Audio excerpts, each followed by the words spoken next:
काल आम्ही या प्रशासनाला कंटाळून, या महाराष्ट्राला कंटाळून काल त्या नदीत उड्या टाकल्या आणि नदीच्या तीरावरती आम्ही पोहोचलो कसं बसो।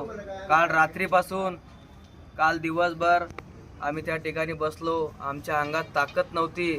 त्या ठिकाणी कसं बसत झोपलो आम्ही, उसामध्ये कपाशीमध्ये फिरलो। आमचा अवयव बघा, हे बघा, पाय बघा आमचे, हे बघा। त्या ठिकाणी रात्र कशी वैऱ्याची गेली आम्हाला माहिती आहे, समोर उद्या। आणि वैऱ्याची जात असताना आम्ही सकाळी त्या ठिकाणी होडीवाल्यांनी आम्ही आवाज दिला, ते होडीवाले त्या ठिकाणी आले आणि त्या होडीवाल्यांनी 112 आणि 108ला फोन लावला। त्या ठिकाणी हे पोलीस प्रशासन त्या ठिकाणी आलं आणि ते पोलीस प्रशासन कट न करो, ते पोलीस प्रशासन त्या ठिकाणी आलं आणि आम्हाला दमदाटी देऊ लागलं। आम्हाला सांगते तुमच्या नावावर 50 लाख रुपये टाकणार।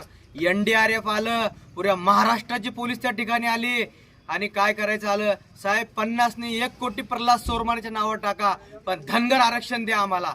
आमची एकच मागणी आहे, आम्ही संविधानात मागतोय, आमचा संविधानाचा अधिकार आहे।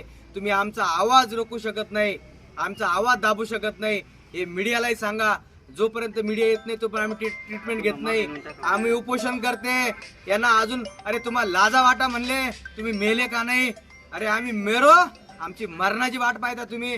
आम्ही जिंकणार साहेब, आम्हाला धनगर आरक्षण या ठिकाणी नाही भेटलं तर आम्ही जीवाच्या रणात तुमच्या समोर गळे कापून घेणार। हे प्रल्हाद सोरमारे स्टेटमेंट आहे, हे सर्व सकल धनगर बांधवांनी साऱ्या ग्रुपवर टाकायचे, मीडियापर्यंत ही बातमी पोहोचवा।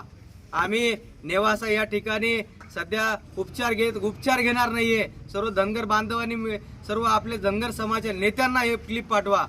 जय मल्हार।